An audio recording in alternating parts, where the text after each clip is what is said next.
Hello everyone, and welcome to the first video on pre-flop ranges. Today we are going to talk about open raise. To get started, let's click on the pre-flop ranges button in the main menu.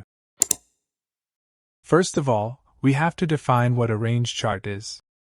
A range chart is a visual representation of all the possible hands in the deck. At the top right, we have the suited hands. For example, Ace-King of Diamonds, Jack-10 of Hearts, and 5-2 of Spades. The diagonal contains all pocket pairs, such as aces, eights, and deuces. At the bottom left, we find the offsuit hands. For example, King of Clubs and Queen of Spades, 9 of Hearts and 6 of Diamonds, and Ace of Diamonds and 2 of Clubs. Now, let's talk about open raise. If no player limped or raised before the hero, he can do the first preflop raise. This is called an open raise. Let's look at the first scenario, where an open raise is possible. The hero is in UTG, the first position to act preflop. In this example, the hero has pocket jacks, and he has to decide whether to open raise or fold. To make the decision, let's go back to our open raise charts and select UTG as the hero position. We can see how our range chart has changed. We have fewer hands to open raise.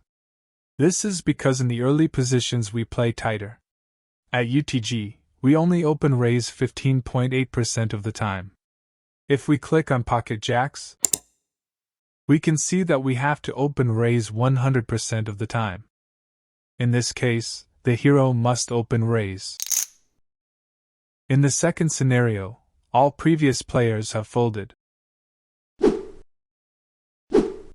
Now, it is the turn of the hero, who is cut off, to decide whether to open raise or fold. So let's go back to our open raise range for cutoff. The first thing we can see is that in this position we play almost twice as many hands as in UTG. Unlike UTG, cutoff's range allows us to open raise with 6-5 suited. In this case, we will open raise 50% of the time, and fold the rest. We can use a random generator to decide when to open raise or fold. Now let's talk about extra actions. Let's use the example of the first scenario again. We already learned that, in this case, we must open raise. After we open raised, the next player re-raises, and the rest of the players fold.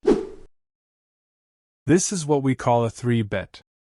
We click on 3-bet to find out our possible response actions. We select hijack as the 3-bet position. We can see that our range has been updated.